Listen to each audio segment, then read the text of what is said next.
Todo mundo me ouvindo? Está picotando muito. Vamos falar sobre eleições no Peru? Olha só. Primeiro, uma notícia desses últimos dias, né? A Força Tarefa da Lava Jato do Peru pediu ontem a prisão preventiva de Keiko Fujimori, que é a candidata derrotada por Pedro Castillo nesse segundo turno das eleições presidenciais no Peru. De acordo com os procuradores, ela violou termos de liberdade condicional ao se encontrar com testemunhas do processo que ela responde. Bom, no Peru a apuração praticamente concluída, a vantagem de Castillo sobre Fujimori é irreversível, mas esse resultado oficial pode levar até 2 semanas, já que depende da resposta da justiça peruana sobre a recontagem que foi pedida justamente pela candidata de direita, a Fujimori. Ela alega fraude, algo que inclusive já foi rechaçado pelos órgãos eleitorais do país. A gente está aguardando essa resposta da justiça. Mas Pedro Castillo é o grande vitorioso dessa eleição presidencial no Peru. Vou chamar para conversar com a gente a Amaury Chamorro, que é consultor e assessor da campanha de Pedro Castillo no Peru. Tudo bom, Amaury? Um prazer te receber por aqui. Como você está? Muito bem, e você? Um abraço a todos e a todas que nos veem. Muito feliz de estar aqui com você novamente. A gente também está feliz de te receber, já fazia um tempinho que a gente não se encontrava aqui no Bom para Todos.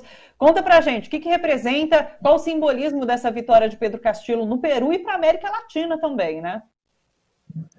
Não, é fabulosa, né? Porque é uma vitória que vem acompanhada de uma épica de um professor do campo, indígena, pobre, líder sindical, que sem nenhum tipo de acordo político com nenhum partido de esquerda, nem de direita, nem apoio econômico, sem pactar nada, consegue apenas com a vontade popular ganhar uma eleição presidencial num país de ultra-direita, neoliberal ao extremo. E ganhando da Keiko Fujimori, que é a filha do ditador Alberto Fujimori, condenado por genocídio, condenado por mais de 300 mil esterilizações forçadas a mulheres pobres do Peru, máxima expressão da corrupção peruana, e ele ganha a eleição de uma maneira espetacular. Então, é uma representação que supera apenas uma vitória eleitoral, uma representação simbólica, né, da chegada por primeira vez de um indígena, de um pobre, de um professor, a um país que nunca havia sido governado pela esquerda. Teve uma importante votação também para o Congresso, o Peru Livre, que é o partido do presidente professor Pedro Castillo, também ganha a primeira minoria dentro do Congresso. Então, é uma vitória contundente, muito importante, que mudaria a história do Peru. E bem como você falou, a Keiko está tentando de maneira judicial, aí, utilizando alguns subterfúgios que não tem nenhuma sustentação legal, impedir a vitória do professor Castillo. Porém, a vitória já é irreversível. É uma questão muito mais de disputa no tapetão do que realmente o resultado eleitoral poderia ser mudado. Você acredita que não há chances da justiça reverter esse resultado das eleições? Olha, eu não... É muito delicado o que eu vou dizer, mas eu não confio na justiça peruana, né? A gente vê a inestabilidade que o país vive desde faz 5 anos, quando inclusive a Keiko Fujimori, o partido dela, conseguiu a maioria do Congresso e fez com que destituíssem... Bom, por causa dela, o país teve 5 presidentes em 2 anos, praticamente. Uma fratura institucional terrível, um ataque à democracia. Então, a pressão econômica, a pressão, inclusive, da violência física que pode ser gerada pelo Fujimorismo, gera uma inestabilidade. Eu não poderia dizer, não, a justiça sustentará um processo democrático.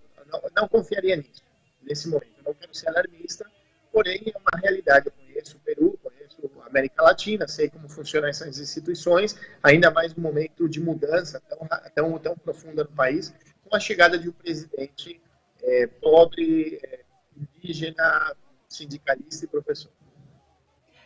Chamorro, o que Castillo trouxe na sua campanha? Qual foi o ponto que você acredita que o levou à vitória? Porque esse resultado, inclusive, foi bastante concorrido, né? A gente vê um país bastante dividido. Mas o que, na sua opinião, foi ponto fundamental para que Castillo vencesse essa eleição?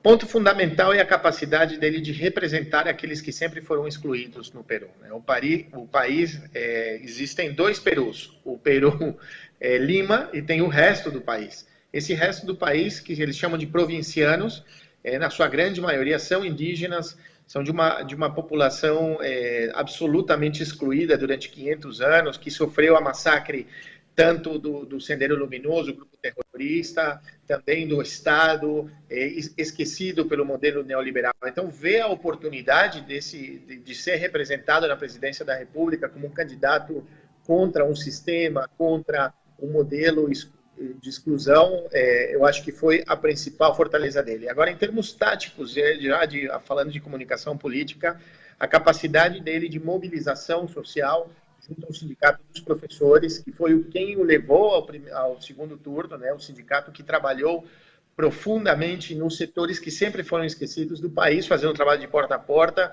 O professor chegou ao segundo turno sem ter redes sociais, sem dar entrevistas e meios de comunicação e conseguiu 20%. Isso é importante entender, porque essa base se consolida e permite que aí sim, com um trabalho comunicacional, uma presença mais ostensiva, não só dele, mas também da sua equipe de governo, a equipe de proposta de governo presente nas últimas semanas nos meios de comunicação, ajudou a equilibrar um pouco essa matriz que atacou muito o professor Castilho. Agora, também, dentro da conjuntura, a Keiko Fujimori é uma pessoa que tem muita resistência no país. A terceira tentativa dela a chegar à presidência da República, a terceira vez que ela perde, e na eleição anterior contra o PPK, o Pedro Pablo Kuczynski, ela perdeu com uma diferença menor, inclusive, que a do professor agora, que é de 70 mil votos, então ela perdeu por 40 mil votos. Então, há uma radicalização no país, lembrando que ela tem uma máquina muito potente na cidade de Lima, que representa 35% total dos votantes, contra o resto do país. Então, isso ajuda a equilibrar um pouco. Por isso essas votações estão estreitas no segundo turno. Porém, é uma vitória contundente, histórica para a América Latina e que tem que ser acompanhada, tem que ser protegida, digamos, né, pela institucionalidade que traz a América Latina em relação a tentar proteger uma democracia que está em disputa ainda e que provavelmente se sustente e seja, quem sabe, modificada e seja uma democracia para os pobres, que é o que propõe o professor Castilho. Você acredita que a gente vive nesse momento aqui na América Latina essa revolução progressista, com vários países realmente fazendo essa guinada mais à esquerda, depois da gente ter vivido esse momento da ascensão da direita de alguma forma? Olha, essa teoria do pêndulo, né, que às vezes a população vai mais para a esquerda, vai mais à direita, não é real, né? A minha avaliação é que ela não é real porque a direita chega na América Latina, de novo, nas presidências da República ou as maiorias do Congresso, resultado de um processo de desestabilização democrática através do lawfare, né, dessa guerra jurídica. Se o presidente Lula não tivesse sido preso, ele teria ganho a eleição. Se o presidente Correia não tivesse sido impedido de participar também da eleição, não fosse perseguido judicialmente, teria ganho a eleição presidencial no Equador. A gente tem também no Peru uma debacle. Agora, nesse momento, o professor Castilho está enfrentando o lawfare para tentar tomar posse já de uma vez dessa vitória. A gente vê a mesma coisa na Bolívia, um golpe de Estado, depois tentar impedir o presidente Evo Morales de voltar, porém ganhou. Então, há uma necessidade de compreender das esquerdas da nossa América Latina trabalharem de maneira integrada, já que a direita continental subordinada aos interesses dos Estados Unidos e da União Europeia trabalham coordenadamente para impedir que a esquerda ganhe, através dos processos democráticos, dessa democracia liberal que nós vivemos, ganhe as eleições, ganhe uma maioria nos parlamentos. Então, sim, há um processo de tentativa de voltar ao que sempre esteve, né, que esteve a vontade popular, elegendo governos durante 20 anos, governos de esquerda, reelegendo governos de esquerda e agora, nesse momento, sobrevivendo, conseguindo vencer também essa maquinária implementada nessa estratégia de perseguição judicial aos líderes, aos partidos de esquerda.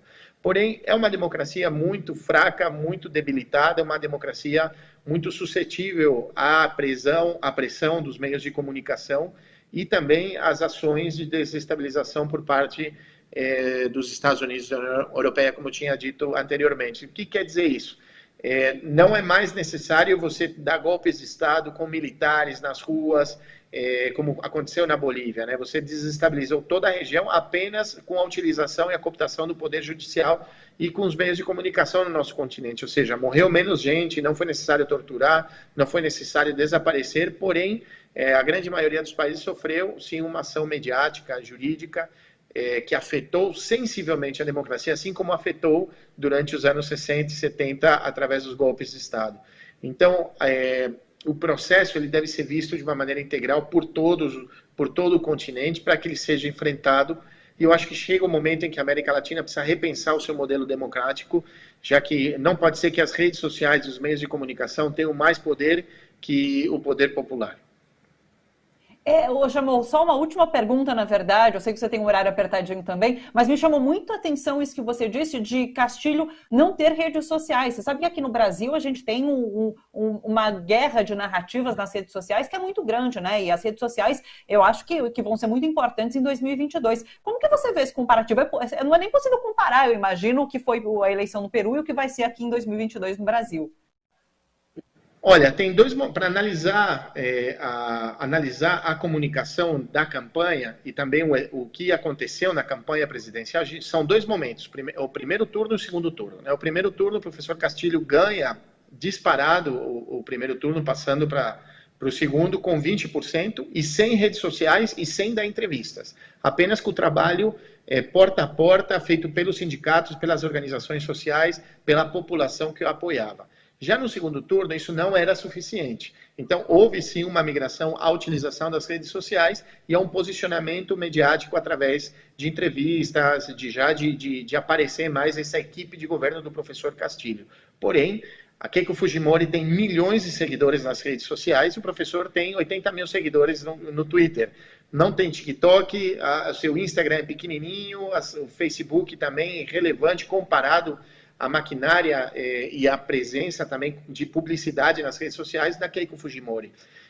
No Brasil, é uma conjuntura diferente para enfrentar 2023. Porém, eu sou muito crítico, apesar de trabalhar com comunicação, assessor de campanhas presidenciais, esse tipo de coisa, eu também sou muito crítico à superdimensão que as esquerdas do nosso continente dão às redes sociais e ao trabalho publicitário. Eu acho que as esquerdas chegaram, a partir de 98, às presidências das repúblicas, não pela utilização de redes sociais e não pelas campanhas políticas, e sim por um trabalho de base, campanhas publicitárias, e sim por um trabalho de base política, junto a organizações sociais, organizações sindicais, que permitiram construir um tecido social que deu sustentação para ganhar uma eleição. Agora, as esquerdas, quando se transformaram em governos, deixaram de estar nas ruas, deixaram de se mobilizar, de ser o motor da mobilização social, para se transformar em um governo, e aí a política de defender o cargo, de defender os espaços de poder conquistados, eu falo que desidratou a esquerda na sua capacidade de mobilização social. Então, era mais fácil eu contratar uma agência de publicidade para fazer publicidade do que realmente voltar às ruas, construir um processo político. Não que a gente tenha que deixar de um lado a publicidade, as redes sociais ou o trabalho na imprensa, mas o que não pode fazer é pensar que isso é suficiente para disputar o relato, a narrativa e ganhar uma eleição. Porque ganhar uma eleição não é suficiente também. Um processo e um projeto político é a longo prazo. Essa disputa nunca vai acabar. Ela começa quando a gente ganha uma eleição. Então, é importantíssimo que depois desse período de desestabilização, a partir do lawfare, as esquerdas entendam a necessidade de voltar a construir uma força social a partir do olho no olho, ocupando as esquinas, ocupando as ruas, ocupando o campo, ocupando todos os setores populares, que a gente acabou esquecendo, achando porque a gente está no Instagram, no TikTok, no Facebook, é que a gente dialoga com a cidadania. Isso não é real, isso é fictício. Isso serve no momento eleitoral, mas não para a construção de um projeto político. Isso não é suficiente. Então, as esquerdas têm que rever. E aí, no caso do Brasil, o Partido dos Trabalhadores, o presidente Lula, tem essa capacidade, né? Na verdade, aí a gente tem a presença das organizações sociais e da construção de uma presença nos setores populares que a direita não tem. Então, como é que a gente faz para transformar isso num capital político que dê uma vitória eleitoral? É esse o grande esforço que tem que fazer, assim como não deixar os espaços nas redes sociais, na publicidade ou na imprensa vazio, né? A gente tem que complementar, porém tem que olhar muito firmemente o que acontece nas ruas, nas esquinas. O que eu sempre falo, 1 milhão de tweets não vai derrubar um presidente ou não vai eleger alguém. Agora, 1 milhão de pessoas na rua trabalhando para eleger um presidente ou para enfrentar um governo ditatorial, como é o caso do Brasil, muda a história, né? Perfeito. Muito bom te ouvir, Chamorro. Todas as vezes eu elogio, porque é muito gostoso conversar com você e te ouvir, viu? Volte mais vezes aqui para a gente papear mais. Sempre Obrigada pela à tua disposição. participação, viu?